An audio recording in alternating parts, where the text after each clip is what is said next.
Here's a potentially bullish rumor. Industry insiders close to Tesla have learned that after 3 price increases in a row, Tesla will raise its Chinese market price again next week. This appears to be the source. And here's the translated version. I think that chances of Tesla increasing prices further are fairly high because of these rumors. But these are just rumors. Rumors that are freaking out Tesla stock bears. Tesla has released a statement on the Swedish strike situation. Like many other companies, we have chosen not to enter into a collective agreement. More than 90% of our employees have chosen to remain in their positions, ready to welcome you to our delivery centers, service centers, and stores. Here's some good news. The Chinese government has reportedly removed all signs that bar Tesla's cars from some China government compounds. The Ministry of Commerce apparently said they removed them to encourage foreign-funded investments. This is a nice milestone. Tesla has just installed its 1,000th supercharger in South Korea. Well done, Tesla team. There's some speculation that the Cybertruck will have less than 300 miles of range. Electric used information displayed here. The navigation shows that there are still 16 miles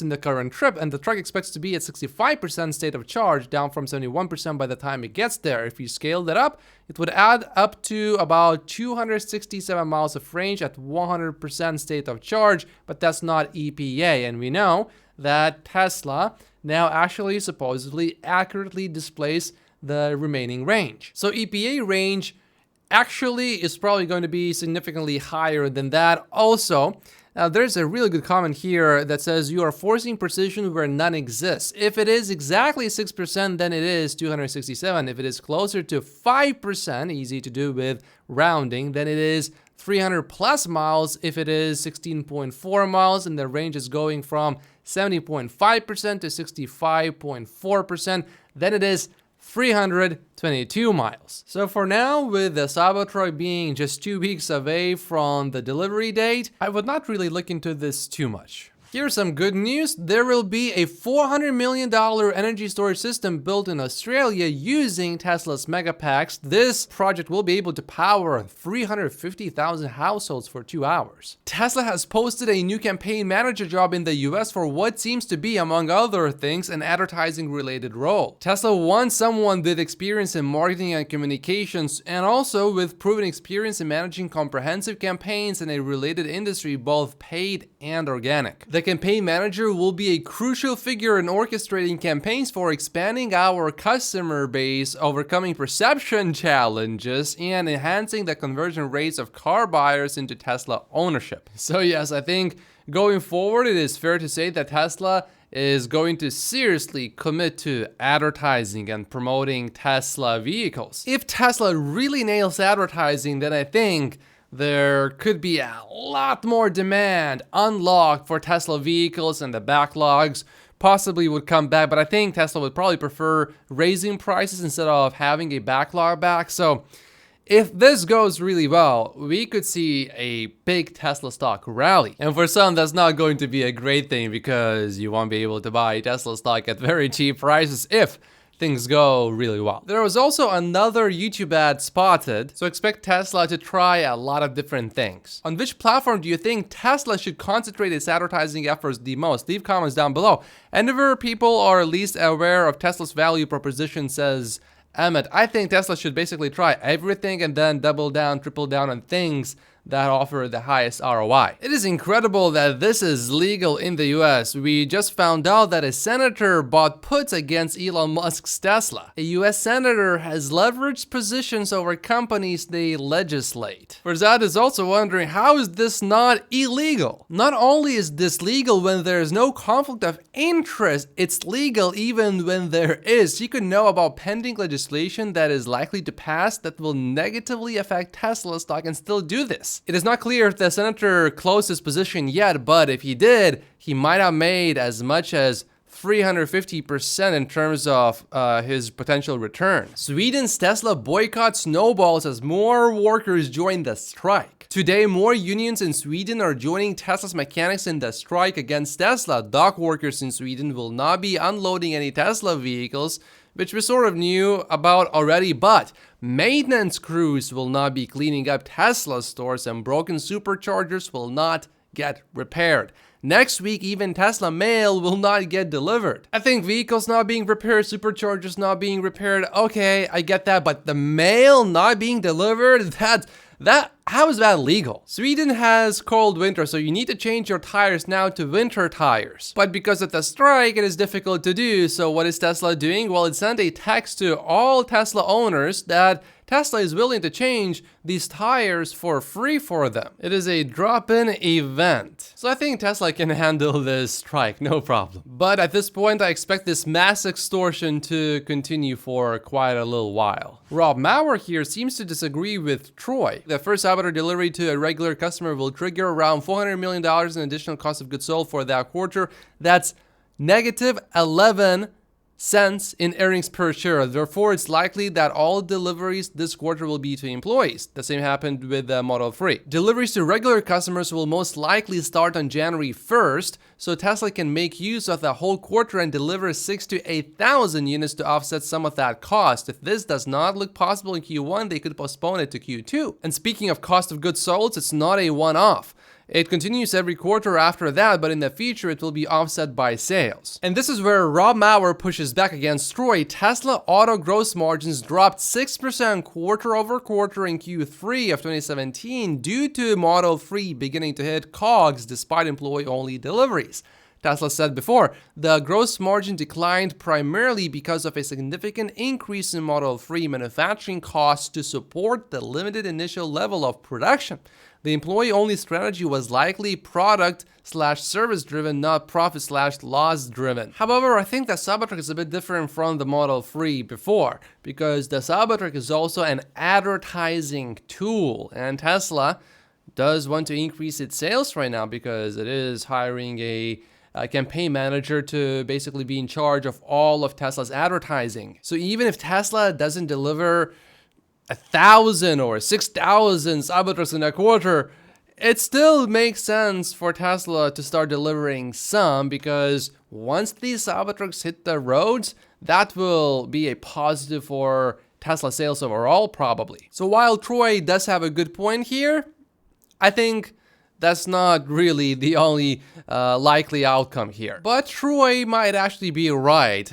Tesla's product design director just gave a talk in Mexico. This is translated from Spanish to English using Google Translate. But he said that we are going to deliver the first 10. He was talking about Tesla Cybertrucks being delivered on November 30th. So only 10 Cybertrucks? That's not a big number, which really does seem to make Troy's prediction a lot more likely to come true. A reporter with the Wall Street Journal visited over 100 non-Tesla fast charging stations across LA, and she said that 27% of the 126 fast charging stations she visited did not work for various reasons. Imagine if your car did not start 5% of the time. Would you keep that car? It is embarrassing that they cannot fix these chargers. But it is also embarrassing if something else doesn't work 27% of the time. So maybe that's how they justify it, because they're just used to it. General Motors self-driving technology unit Cruise has canceled its program that allows employees to cash out shares in the firm in the fourth quarter, Cruise CEO Kyle Vogt said in an email to employees on Thursday. Now, why would you do that? You would only do that if you know that the employees are not happy with the progress and that they know that things are not good. From the outside, things are looking really bad for Cruise, but from the inside, it probably looks even worse. The Cruise CEO also said that basically their commercialization and revenue generation timelines were pushed back. He also said that recent events have materially changed the situation that existed at the time of the last valuation. And also, not allowing your best employees to sell any stock going forward means that some of them will leave, which makes the situation even worse for GM here. It's just bad on top of bad on top of bad on top of bad. All of this is, of course, great news for Tesla. We have a new Tesla competitor, Amazon. Amazon launches online vehicle sales starting with Hyundai next year. Hyundai will begin sales of its full portfolio of vehicles via the Amazon shopping platform in January. So you will be able to buy a Hyundai vehicle online on Amazon. You can then pick it up directly from your local dealer or have it delivered. You will be able to choose from different models, trims, colors, and features to personalize your vehicle. And you will be able to check out directly on Amazon. I say that's a pretty good move for Hyundai. Elon replied with, correct to this tweet from James, haters say Tesla is losing market share all around the world, but in fact Tesla is expanding its share of new vehicle sales globally as it does every year. Don't believe me? Take a look at these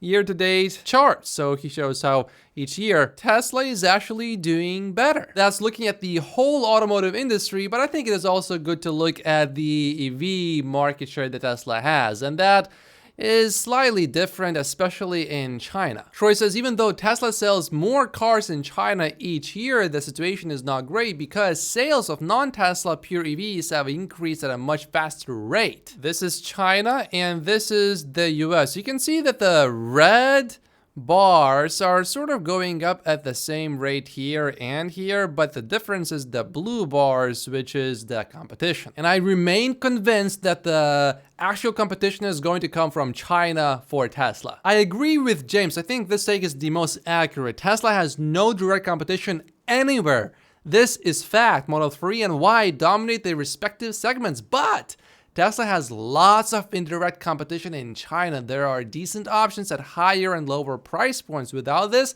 Tesla's growth in China would be higher, closer to what we see in the US. Legacy is pathetic. Tesla needs to expand into new vehicle segments to help growth reaccelerate in China, which Tesla is going to do. And I can already hear people saying, oh, but Tesla's going to be so late. Tesla therefore is not going to be as successful as it could have been. But I'd like to remind everyone that the Nissan Leaf came out in December of 2010.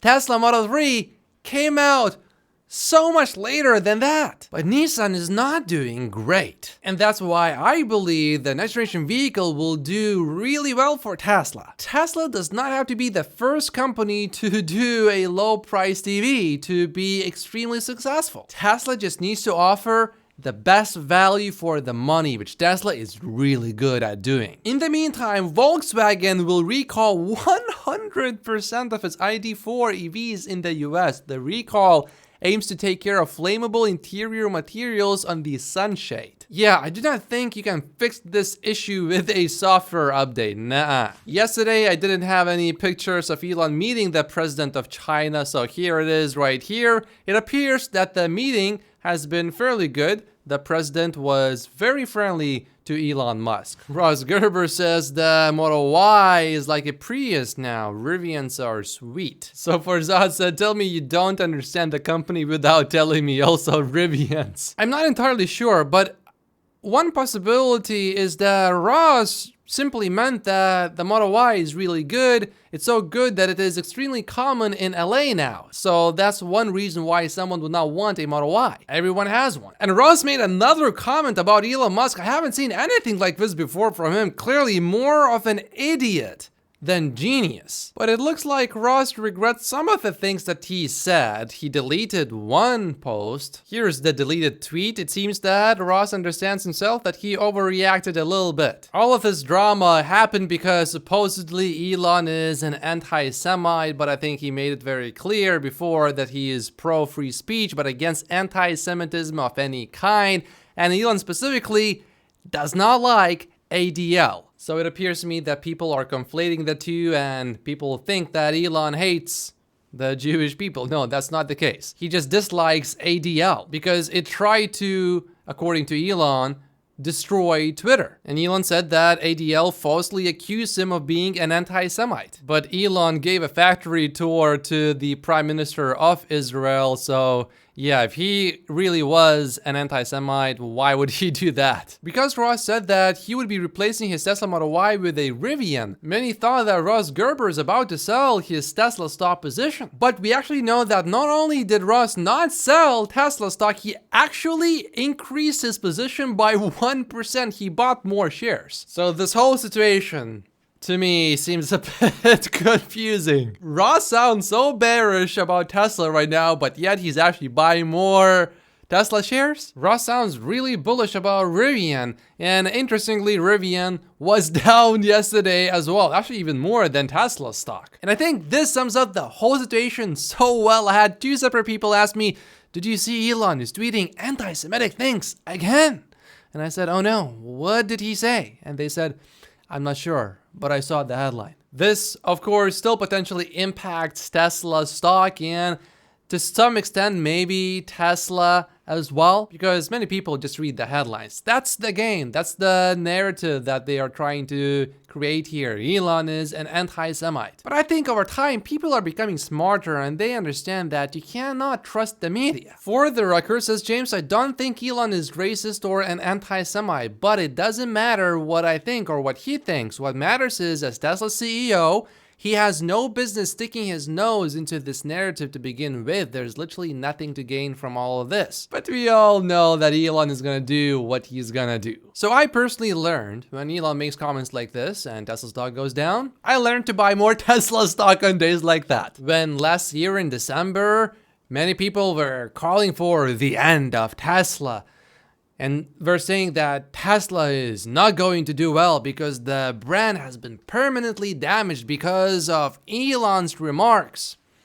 I bought Tesla stock. I'm not saying that things like this do not affect Tesla's brand at all. I'm definitely not saying that. But what I am saying is that buying Tesla stock last year close to $100 per share was a great decision. And I believe 10 years from now, looking back to today, we will say, oh yeah, buying Tesla stock at this time also was not a bad decision. That is, as long as you can stomach the volatility, because Tesla stock could drop 50% in a very short period of time. You just never know what you're getting exactly. And I agree with Farzad here 100%. There will be a percentage of folks who will never buy a Tesla ever again because of Elon's stances on issues. Compare that to the percentage of the global population that will ride in a Tesla as its cost per mile plummets below the cheapest gas-powered cars. Layer on FSD, which pie is bigger? Also, if you remember that survey from Bloomberg, we learned that actually not many people left Tesla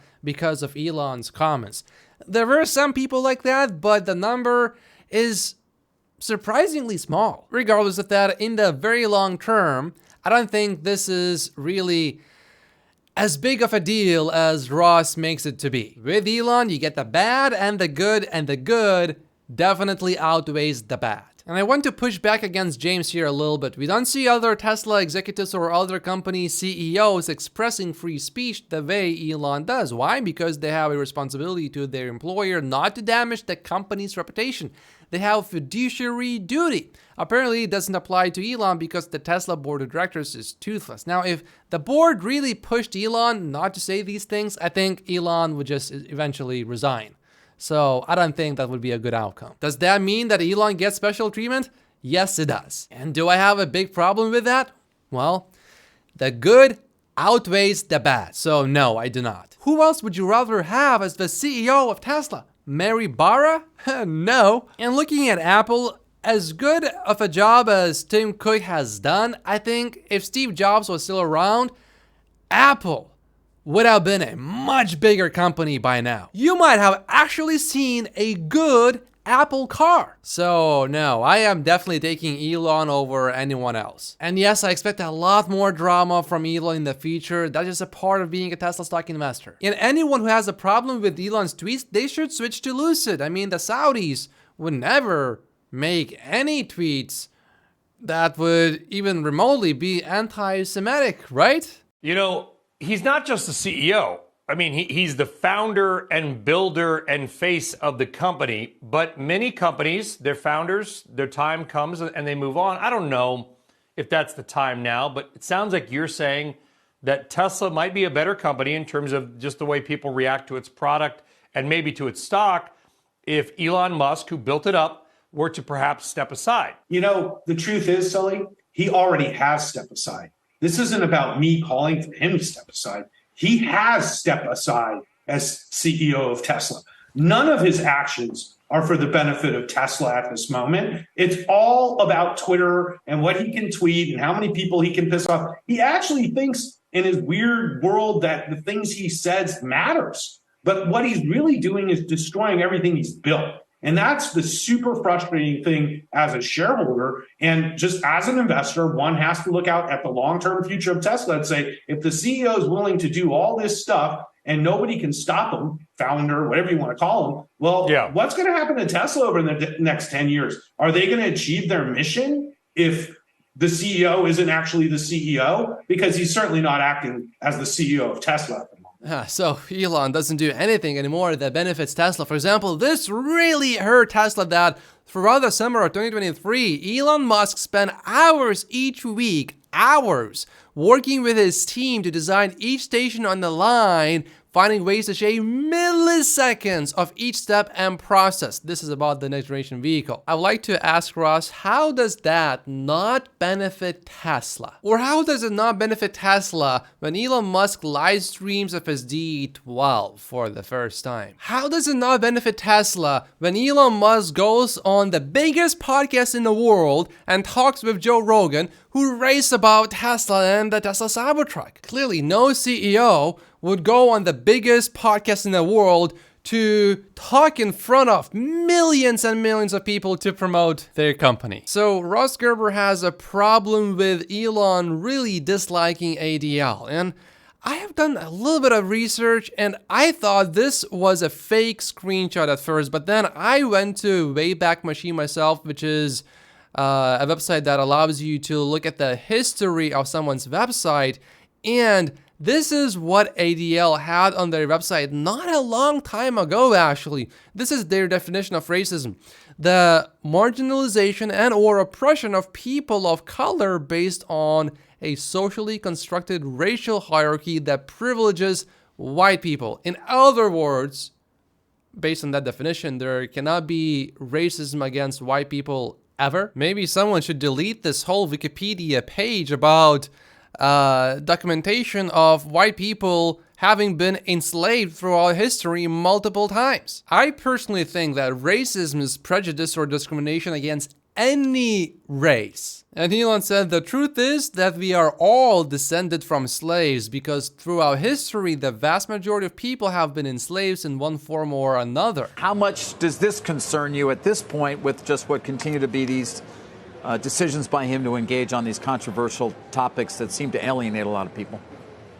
Well, look, we're investment managers and we get paid to find stocks that are going to, triple over the next 5 years. And our view is, despite remarks like he made, which we don't like, and I can't, embrace what he said or even condone it at all, I think the stock is still a great stock because EV adoption today is 12 and it's going to go to 60 over the next 7 years. And Tesla right now has about 16% share of that EV space. And with Cybertruck, a refreshed Model 3, and most importantly, a $25,000 vehicle, we think it can still, grow its volumes 30 to 35% a year. As a growth manager, I cannot find growth stocks that have volume growth of 30 to 35% a year, earnings growth of 40% a year, trading at 40 times. But Elon, bad. So therefore Tesla, bad. And therefore Tesla stock, bad. But yet, Gary is actually pretty smart. And he's not selling Tesla stock. He understands the growth potential is huge. Elon always had opinions, strong opinions, controversial opinions. It's just a part of being a Tesla stock investor. The good outweighs the bad. The investment question we have to ask is, will this impact the brand? I don't know if it's anti-Semitic what he said or not. I don't know if that's true. I don't think Elon has any problem with Jewish people overall. He does have a problem with ADL's messaging and any other groups who push de facto anti-white racism or anti-Asian racism or racism of any kind. I understand though why Gary does not want to fully defend Elon here, because if he does, he may lose some clients. And it is not just me saying it, it is also Gary basically implying that himself. But what I'm trying to figure out as an investor, is it going to impact the brand? Is it going to cause consumers, rather than think about charging, convenience, and safety, and performance, and the technology, are they going to be saying, hey, it's run by a CEO who, embraced a post that talked about, hatred of one group versus another. Right. And I think at the end of the day, I think consumers are going to evaluate the product on its merits and not on the CEO. So you're not worried then, Gary? I mean, again, and by the way, I said this earlier, I know a number of people who are close to, or at least somewhat close to Musk, and, they don't think he's an anti-Semite. I don't. I don't but either. he does make these decisions, Gary, to engage in things. By the way, he encourages it, though, by choosing to either post or point to certain tweets and the like. But you don't seem to think it's going to matter in terms of people's willingness to embrace the brand. I think at the end of the day, Tesla has a best-in-class product. They are the best at manufacturing. They can drive costs down the quickest. And look, they've shown an ability to figure out what consumers are going to want long before GM, Ford, Stellantis, and everybody else. And I think that's going to continue.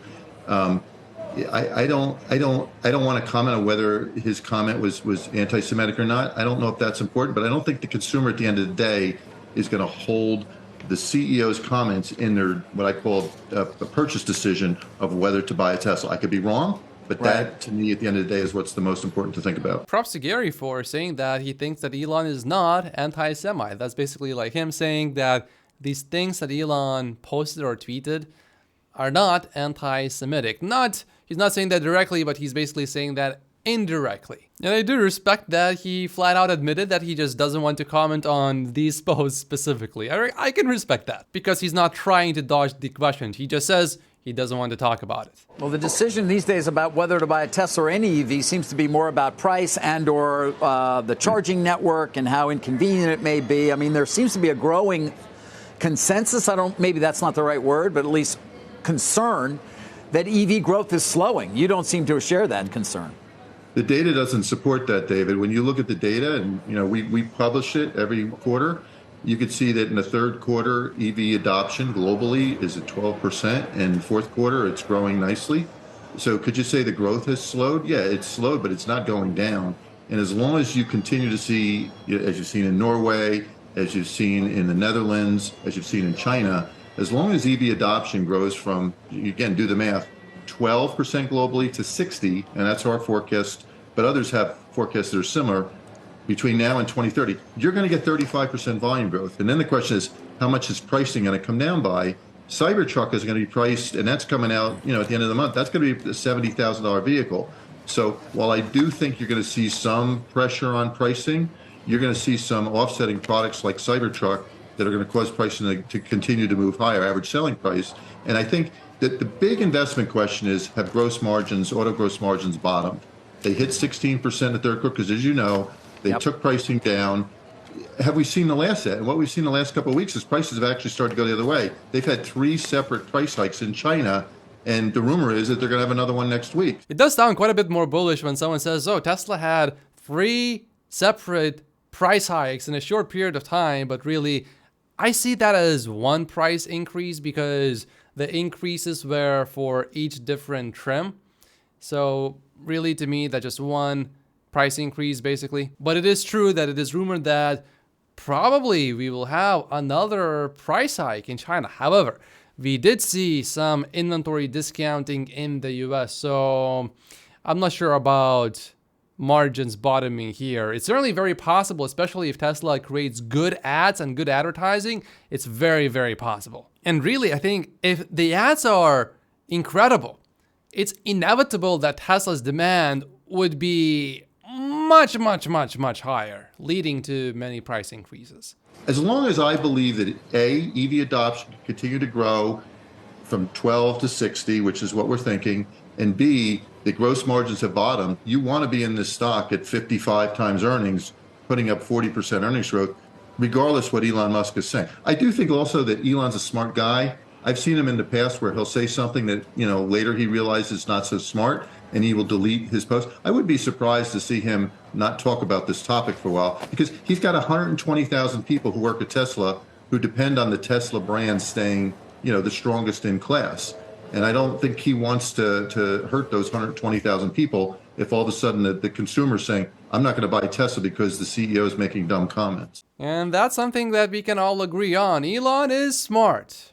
Although Ross did say that Elon is more of an idiot now than a genius. And I would like to thank all my Patreon supporters. I will be uploading a new video today. I uploaded one 2 days ago, and now that I am fully fine and no longer sick, I'm exercising again, I will be uploading more videos on Patreon. By joining my Patreon, you will get access to how much I think it is fair to pay per Tesla share each year between 2023 2033 and 2033. If you sign up for the investor tier of support, you will also get my valuation model of Tesla stock with a 45-minute video walkthrough. And YouTube says you should watch this video next, but if you haven't finished watching this video yet, watch this one first. My name is Matt Pocius. Like and subscribe if you haven't yet, and I will see you in the next video. Thank you so much for watching.